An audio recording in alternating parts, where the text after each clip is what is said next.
Oi pessoal, tudo bem? Hoje nós começamos a segunda parte da nossa disciplina. Nós vamos começar a tratar com equações diferenciais ordinárias de ordem superior.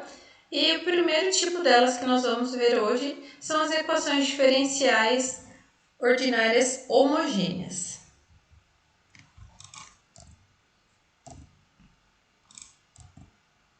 Então aqui a gente tem a primeira definição do que é uma equação ser homogênea, certo? Então, uma equação diferencial de enésima ordem, isso quer dizer o quê? Que a derivada dela vai até a ordem n, da forma.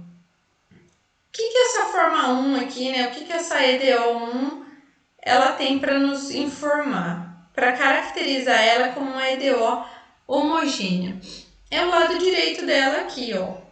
A gente tem a n derivada enésima de y, mais a n-1, derivada n-1, até o a zero, vezes a função incógnita y, igual a zero, certo? Isso caracteriza uma EDO ser homogênea. Então, a gente vai olhar aqui para o lado direito dela, a gente vai ver que não tem nenhum termo que depende, né, dado em função da variável independente x. E se do lado direito a gente tiver uma função g de x que não é identicamente nula, né, que ela pode assumir alguns valores como sendo zero, mas em todos os outros ela não é zero, então ela é denominada EDO não homogênea, certo? Então a gente vai usar essa classificação até o final do semestre, né? Olhando para uma EDO como sendo homogênea ou não homogênea, para a gente determinar o método de resolução, primeiramente. Certo? E essas são as nossas duas definições de classificação. Então, aqui a gente tem um exemplo, duas vezes, né, y duas linhas, mais 3y' menos 5y igual a zero. É uma EDO linear, lembra, né? Todos os expoentes de y e suas derivadas são iguais a 1.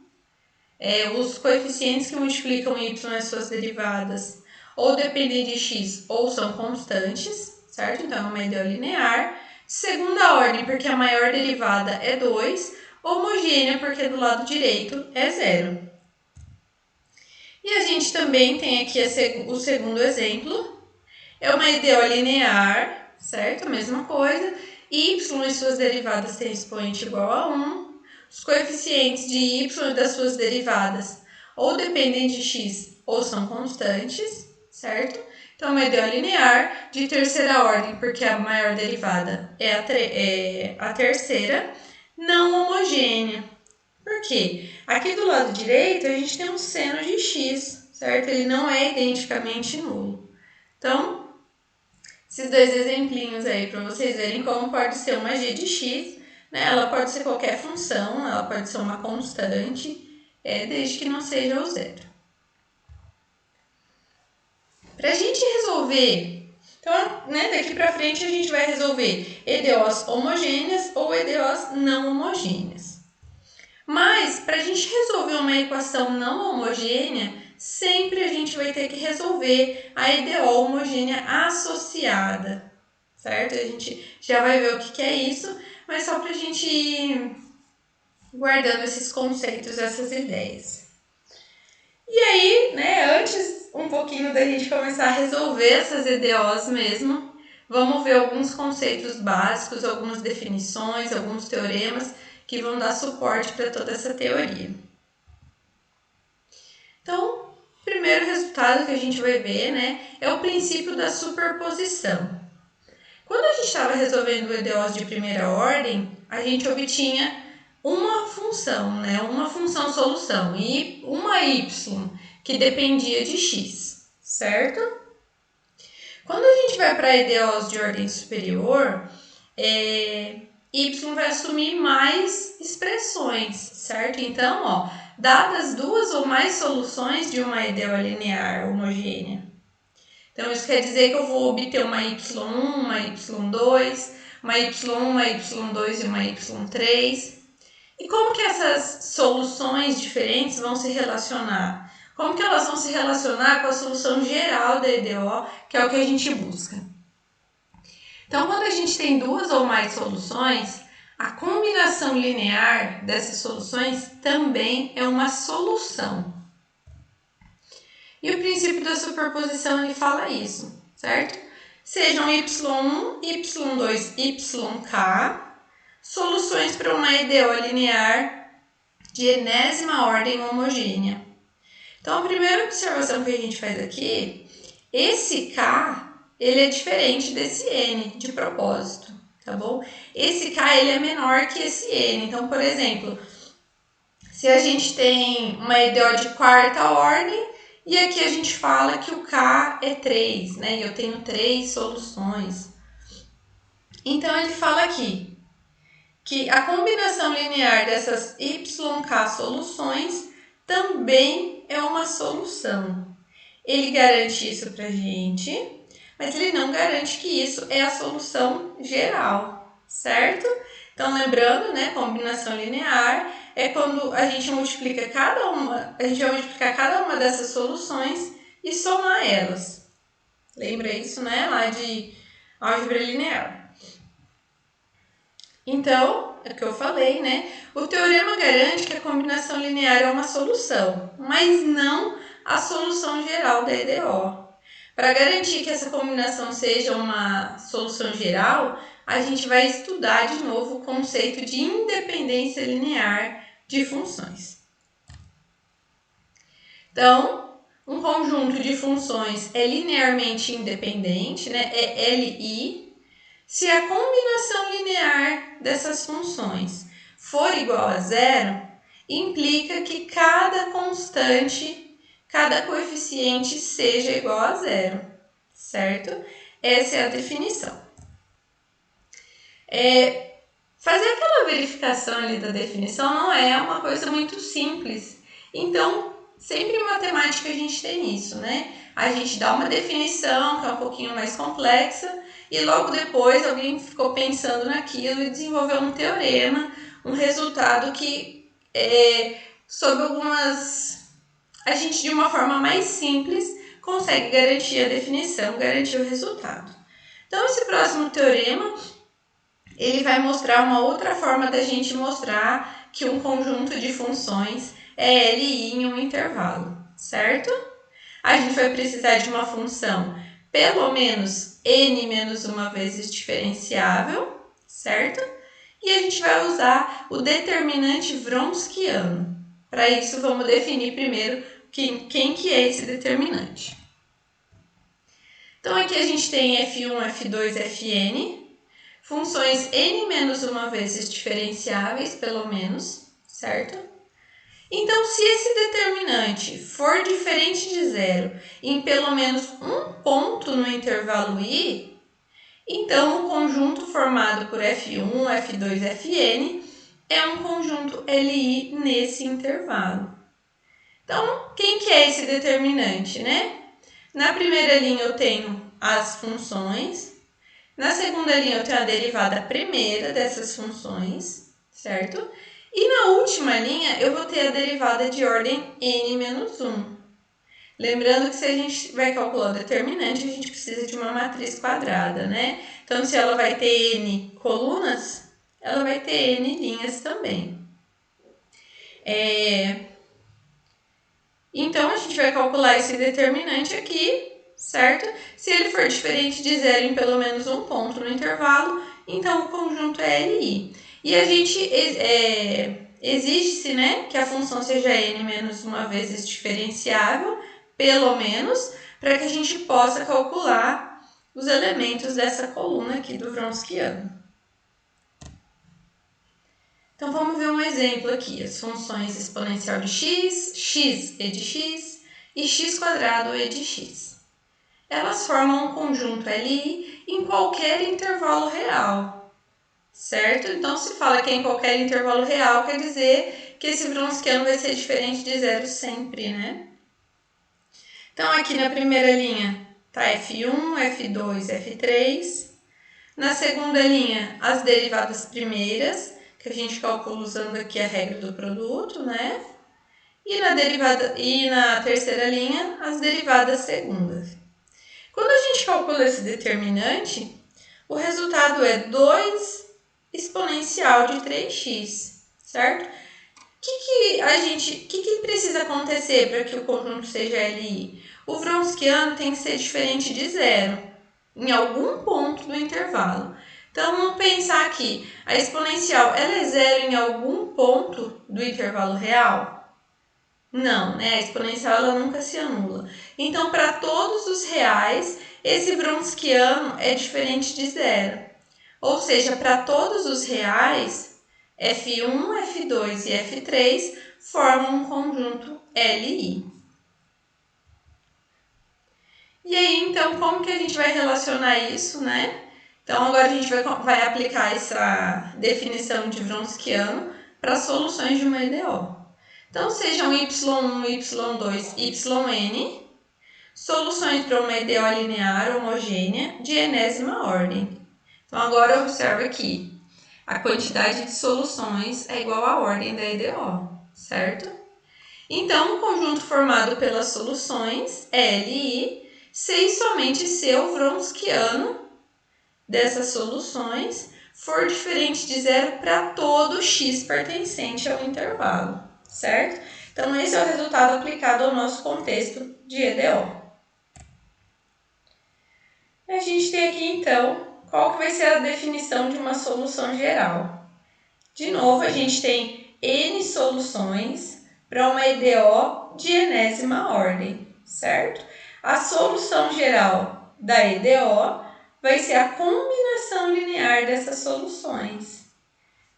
Por quê, né? Como que a gente consegue garantir que essa solução é a solução geral? Porque a gente conseguiu obter um conjunto com exatamente N soluções LI, certo? Então, se a EDO é de ordem 3 e a gente tem 3 soluções LI, a solução geral vai ser a combinação linear dessas 3 soluções, certo? E aí, então, até agora a gente estava falando de EDO homogênea. E quando a gente tem uma EDO não homogênea, como que a gente determina soluções, né? Uma solução geral. Então, a parte da EDO homogênea vai ser a mesma coisa. A gente tem N soluções LI, certo? Para EDO linear homogênea. E YP, uma solução para EDO não homogênea, que é o que a gente vai aprender a calcular na próxima aula, certo? Essa YP aqui é a solução particular da EDO não homogênea. Então, quando eu fizer a combinação linear das soluções LI, né, essa primeira parte aqui de combinação linear está representando a solução geral da EDO homogênea, mais a YP, que é a solução da não homogênea, é uma solução para a EDO não homogênea 2, que a gente apresentou lá no começo da aula. E a solução geral, então, né, para uma EDO linear não homogênea é dada dessa forma. A Y complementar mais a Y particular, onde a solução complementar é a solução da EDO homogênea associada e a YP é a solução da EDO não homogênea, certo? Esse teorema e essa observação aqui, então eles estão complementando aquela observação anterior, né? Que para a gente resolver uma EDO não homogênea, primeiramente a gente precisa resolver a EDO homogênea associada. Então vamos lá, né? Vamos aprender a resolver essas equações homogêneas. Então, o que a gente vai trabalhar aqui são equações lineares homogêneas com coeficientes constantes, certo? Então, quem multiplica o y e as suas derivadas tem que ser constantes para a gente conseguir deduzir esse método. Então, a gente tem aqui a EDO 5, certo? A n, derivada enésima de y, a n menos 1, derivada n menos 1, a 1 vezes a derivada primeira, mais a 0 vezes y, igual a 0. E o A0, o A1, o AN são todos constantes. Então, a gente está em busca de uma solução para EDO 5. A gente quer saber assim, ó, quem que é a solução? Quem que é a função y, que quando eu substituir em 5, vai me retornar 0? Então, quem que é a função que quando eu colocar ela, a derivada primeira, derivada segunda, derivada terceira, derivada enésima, multiplicar cada uma por uma constante e somar tudo isso, vai me dar zero. Só tem um tipo de função que satisfaz esse EDO. E eu vou perguntar para vocês, né? Não dá para vocês me responderem, mas pensem aí, quem que é uma solução, né? Quem que é esse tipo de função? Então, vocês podem pensar, se fosse um polinômio, não sei se alguém pensou aí num polinômio. O que acontece, né? Quando a gente tem um polinômio que a gente vai derivando ele, a ordem, o grau, né, do polinômio vai diminuindo. Então, quando eu somar todas essas derivadas, eu não vou conseguir obter o valor zero. Porque, por exemplo, se eu tenho y igual a x ao quadrado, quando eu derivar uma vez eu vou ter 2x, quando eu derivar de novo eu vou ter 2. Como que eu vou multiplicar essas derivadas por constantes, somar isso e dar zero? Então, um polinômio não pode ser. A gente também pode pensar, não sei se alguém pensou, nas funções trigonométricas seno e cosseno. E aí a gente também tem esse problema. Porque se eu tenho, por exemplo, y igual a cosseno de x, quando eu derivar isso, uma vez vai dar menos seno. Quando eu derivar de novo, vai dar menos cosseno. Tá, mas quando eu somar isso, eu não vou conseguir cancelar seno com cosseno para qualquer valor de x, certo? Então, qual que é a única função que quando a gente deriva ela se mantém? Ela permanece igual a menos de constantes. Então, todas as soluções para essa EDO5 são funções exponenciais, né, que é a única função que quando a gente deriva, ela permanece igual, né, a menos de constante. E aí, quando a gente for somar isso, a gente pode obter o valor zero do lado direito. Então, sempre que a gente for resolver uma EDO homogênea, a solução para ela vai ser uma função exponencial. E aí fica a pergunta, tá, é uma função exponencial, mas qual que é o expoente dessa função? Então, é isso que a gente vai determinar. Para a gente deduzir esse método, vamos considerar uma EDO de segunda ordem, certo? Então, aqui eu tenho a, y, duas linhas, mais b, y, linha, mais cy igual a zero. Uma EDO homogênea de segunda ordem. E a gente, né, já conversou aqui, uma solução para ela é desse tipo, é uma exponencial. Eu só não sei quem que é esse expoente R aqui. Então, para a gente determinar o valor de R, a gente vai usar essa informação que a gente tem. A gente sabe que a solução é dessa forma e a gente sabe quem que é a EDO. Se a exponencial é uma solução, então quer dizer que quando eu substituir ela na EDO, vai dar certo, certo? Então, aqui, para a gente substituir, a gente precisa calcular a derivada primeira e a derivada segunda. Vou calcular aqui, ó. Então, vai ser a própria exponencial vezes a derivada do expoente, que é R. Derivada segunda, a mesma coisa. E, então, a gente substitui na equação 6. Vocês podem observar que todos os termos aqui, né, do lado esquerdo tem exponencial. A gente vai colocar a exponencial em evidência e então vai sobrar exponencial que multiplica AR ao quadrado mais BR mais C igual a zero. Quando a gente tem um produto de dois termos que está dando zero, um tem que ser zero ou o outro tem que ser zero. Só que a gente sabe que a exponencial nunca assume o valor zero. Então, obrigatoriamente, necessariamente, o que está aqui dentro do colchete precisa ser zero. E essa equação que a gente obtém aqui, essa equação 7, ela é denominada equação característica da EDO, certo? O que isso daqui representa? Né? Vocês conseguem enxergar? Isso daqui é uma equação do segundo grau na variável R, certo? Então, a gente vai resolver ela usando Bhaskara ou soma e produto. Então, o problema se reduziu a gente resolver uma equação algébrica, né? Resolver uma EDO homogênea é equivalente a resolver uma equação do segundo grau aqui nesse caso para a gente. E quando a gente vai resolver equações do segundo grau, a gente tem 3 casos possíveis, né? Raízes reais distintas, raízes reais repetidas e raízes complexas conjugadas, que é o que a gente vai analisar aqui, como que vai ser então, como serão essas soluções. Caso 1, raízes reais distintas. Então, a gente vai ter R1 e R2, duas raízes para a equação característica.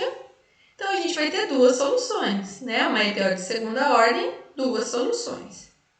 Então, aqui a primeira vai ser exponencial de R1x, a segunda exponencial de R2x. E aí, o que a gente precisa saber para determinar a solução geral? A gente precisa que essas duas soluções formem um conjunto LI, né? Então, vamos lá, vamos calcular o determinante wronskiano entre elas e ver se ele é diferente de zero. Na primeira linha, eu vou pôr y1 e y2. Na segunda linha, y1' e y2'. Quando eu faço esse determinante aqui, né, diagonal principal menos a diagonal secundária, eu obtenho esse valor. R2 menos R1, exponencial de R1 mais R2x. A parte da exponencial, tá claro que é diferente de zero, né? Exponencial nunca é zero. E essa parte aqui, R2 menos R1, como que eu sei que ela é diferente de zero? Eu sei que ela é diferente de zero porque as raízes são distintas. Então, R1 e R2 são valores diferentes. Quando eu fizer essa subtração, com certeza vai dar diferente de zero. Então, o wronskiano entre y1 e y2 é diferente de zero para todo valor real, certo? Então, a solução geral para a EDO homogênea vai ser a combinação linear dessas duas soluções. Vai ser C1 exponencial de R1x mais C2 exponencial de R2x. E aqui, então, quando vocês calcularem lá, né, obtiverem a equação característica da EDO e caírem no caso de raízes reais distintas, vocês não precisam calcular esse wronskiano aqui. Por quê? Porque a gente já fez para R1 e R2 quaisquer, certo? Isso aqui já está demonstrado para qualquer valor real de R1 e R2. Então, vocês podem vir direto aqui na forma da solução complementar, tá bom? Já vou adiantar, né? Lá no YouTube, então, vai ter um vídeo de cada caso. Depois vocês podem ir para lá assistir os exercícios resolvidos. Caso 2, raízes reais repetidas. Então, agora eu tenho R1 igual ao R2. Então, a gente só vai ter uma solução, que vai ser exponencial de R1x. Então, só que se eu tenho uma EDO de segunda ordem, eu preciso de duas soluções para ter a solução geral. O que eu vou fazer então? Porque quando a gente tem coisas repetidas, elas não são LI, elas formam um conjunto LD. Então, a ideia que a gente tem, né, a solução que se tem para resolver isso, é multiplicar uma das soluções por x. Por quê? A gente já viu aqui no primeiro exemplo de wronskiano, né, que quando a gente vai multiplicando por x ao quadrado, a gente vai obtendo coisas LI. E isso também se justifica porque a gente pode pensar na base dos polinômios, né? X quadrado, x ao cubo, x elevado a n, vai formar a base de polinômios. Base é um conjunto LI, certo? Então, a ideia é, vou multiplicar uma solução por x. Tá, e isso vai me retornar um wronskiano diferente de zero? Vamos ver então. Então, a gente pega aqui, ó, na primeira linha a gente tem y1 e a y2, que é a y1 multiplicada por x. Na segunda linha a gente coloca as derivadas, a gente calcula as derivadas primeiras, certo? Calculando o determinante, que é a diagonal principal menos a diagonal secundária, a gente obtém a exponencial de 2R1x. Exponencial é sempre diferente de zero, certo? Independente do valor de x. Então, essas duas funções formam um conjunto LI e a solução geral da EDO homogênea vai ser essa daqui. Vai ser a combinação linear entre y1 e y2. De novo, se vocês caírem no caso de raízes reais repetidas, certo? Vocês vão lembrar de multiplicar a solução por x e vão fazer direto a combinação linear delas para obter a solução geral. Esse passo do Wronskiano não é necessário fazer, porque a gente já fez para qualquer valor de R, certo? E o terceiro caso, né, vai ser omitida a dedução dele por conta de alguns conceitos que fogem do escopo da nossa disciplina, né, de funções complexas. Mas se vocês tiverem curiosidade, vocês podem me procurar num horário de permanência que eu explico para vocês, tudo bem? Então, se a gente tem R1 e R2, raízes complexas conjugadas, né? O que são raízes complexas conjugadas? Que a parte imaginária aqui, né, vai trocar o sinal, certo? Algumas informações importantes sobre números complexos. Alfa e beta são números reais, certo? E o beta é sempre positivo. Então, se a gente tem assim, ó, deixa eu mostrar aqui. Se a gente tem, por exemplo, 2 mais ou menos 3i. O alfa é 2 e o beta é 3. Independente da gente ter essa variação aqui de sinal na parte imaginária, o valor assumido por beta é sempre positivo. Tá? Eu ressalto isso nos exercícios resolvidos. Assistam lá, se vocês têm alguma dificuldade em números complexos, eu dou uma revisãozinha ali bem simplesinha e rapidinha nesse caso, tá bom? Então, a solução geral para a ideal homogênea vai ser dada dessa forma. Exponencial de alfa x, C1 cosseno de beta x, mais C2 seno de beta x. E aqui, né, a gente escreve assim com a exponencial em evidência, mas aqui a gente também tem duas soluções. Quem que é y1? Exponencial de alfa x vezes o cosseno. E a y2 é exponencial de alfa x vezes o seno, certo? Então, só para ficar bem clara essa ideia de se a gente tem uma ideia de segunda ordem, a gente vai ter duas soluções, né, y1 e y2. E com isso a gente encerra a parte de ideal homogênea. Pessoal, essa aula ela é bem importante. Vocês vão usar esse método até o último dia de aula do nosso semestre, tá bom? Porque quando a gente for resolver as EDOs não homogêneas, a gente precisa calcular a solução da EDO homogênea associada. E para a terceira prova, quando a gente for calcular, quando a gente for analisar sistemas de EDOs, a gente também vai analisar a EDO homogênea associada, certo? Então, se vocês tiverem alguma dúvida, vocês me procurem nos horários de permanência, me encaminhem e me enviem e-mail que eu retorno para vocês, certo? E os exemplos referentes a essa parte, eles estão resolvidos lá no YouTube, tem uma playlist de EDOs homogêneas com coeficientes constantes. Muito obrigada e até mais!